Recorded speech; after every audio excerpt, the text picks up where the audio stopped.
And right when we got out the air last night, right when we were criticizing the lack of any notable moves by the Houston Texans, Nick Caserio heard our show and said, all right, it's time to do something. He signed Jimmie Ward, the former safety from the San Francisco 49ers, to a deal. And, Cody, I know you're a big fan of this one. Jimmie Ward's a really nice signing. It's not the best safety on the market, but it's a safety that certainly fits and exactly what the Texans need from that position. Jimmie Ward was one of the best safeties in football when it came to stuffing the run and attacking the run. He's versatile. He played a lot of nickel last year for San Francisco. I would think he's probably headed back to safety, and I really wanted a veteran, and a veteran who'd been around the block a little bit with Jalen Petrie. And Jimmie Ward's been through it all, from disappointment when he's on the team to essential piece to underrated playmaker to do whatever he needs to do to get on the field for the team. And Jimmie Ward's had quite the career in his time in San Francisco, and now he's going to continue it here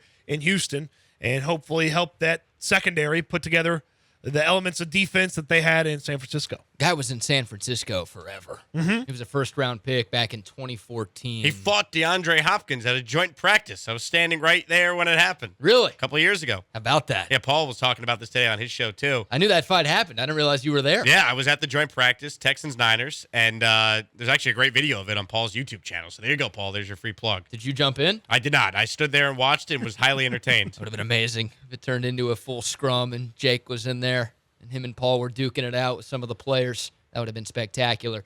This guy was coached by Jim Harbaugh in the league.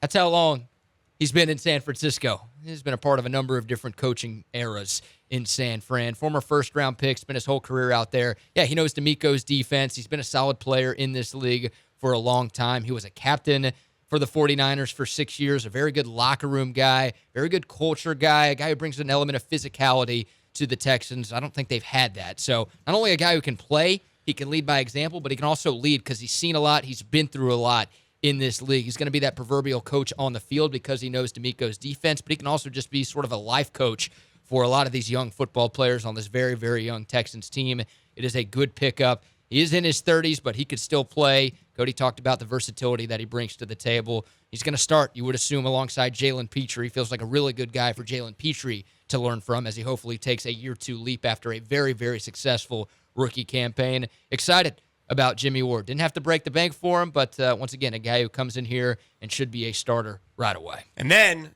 this morning, Nick Caserio wheeling and dealing. The Texans acquired guard Shaq Mason from the Bucs in exchange for a sixth-round pick. They sent the seventh with the deal. They got back a sixth-round pick. So you get a quality player who's started on a team for a number of years down in Tampa. Before that, he was with the Patriots, so there's a Caserio tie. And this guy immediately improves your offensive line. He's got 1 year left on his deal, so there's some thought maybe you extend him and you can lower his cap number if you want to create more cap space that way. But this is a really good player, still playing at a high level, and it didn't cost you much to get him. So I really like this deal more so than any move the Texans have made so far this offseason. Yeah, send out a late-round pick and get a guy that's going to play right away. I do wonder what this means for A.J. Cann. Shaq Mason's a better player than A.J. Cann, so does A.J. Cann get bumped down into that reserve role that Justin McCray had last year? Is there some position versatility with A.J. Cann that we were unaware of? That maybe he's playing center? He got cut. He got cut. Yep. Okay. There you go. Well, About 4 hours ago, Cody. Yep, that one escaped me. All right. Let me introduce you to a website called Twitter.com. Sure. I'm hoping it takes off at some point. Yeah. Sorry, I'm not a free agency tracker, fellas. You got to go with that guy, Dove. Yeah. Dove Kleeman. I figured you'd have the more like AJ Can't joke ready for today's program. Nope. Well, can we start the show over? I had to steal it from you. Bad job by me. Yeah, you set me up for it. Thank you. All right. I feel like that was all part of the plan. You were just trying to be nice and let someone else have one of your dad jokes, so appreciate that. This feels like a move that's a year too late. And here's why I say this. A year too late? Yes, a year too late. He's a good player. You're right. He's still a good player, and he's going to be a fine player for the next couple of years. That's fine.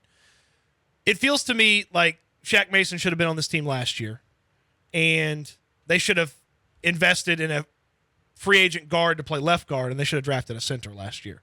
Because the centers keep flying off the board, and there's no center in sight. There's nobody on the roster that I feel comfortable starting at center. I know Scott Questenberry's on the roster. Sorry, don't feel comfortable with him starting at center. And so this feels like okay, yeah, you send out a sixth, you get back the seventh, and you get Shaq Mason, but my goodness, this feels like a thing that should have been done a year ago, and you should have solidified the offensive line a year ago, and now you're a year later. Yeah, you're working on solidifying the offensive line. It's an upgrade. I like it. It just feels like this is something that maybe if this was in the works could have been done last year. Yeah, I think you're right, but I don't have any problem with it getting done right now. I think Shaq Mason is an upgrade over A.J. Cann. He's been a starter in this league for a long, long time, had a bunch of success in Tampa Bay last year, didn't allow a sack, and he started all 17 games for the Bucs. Apparently only had one penalty as well last year. So a lot of good numbers. Offensive linemen don't have a ton of numbers, but the ones you can look at are pretty positive for Shaq Mason last year. My hope is, Cody, this trade was made with the intention of extending Shaq Mason. So I hope this isn't a one-and-done type of deal. He's 29 right now. He'll be 30 by the time this season rolls around. So you think you still can have a few more good years left of Shaq Mason. I'm not going to disagree with you on the centers, though. That's been a disappointing element to the Texans' free agency thus far.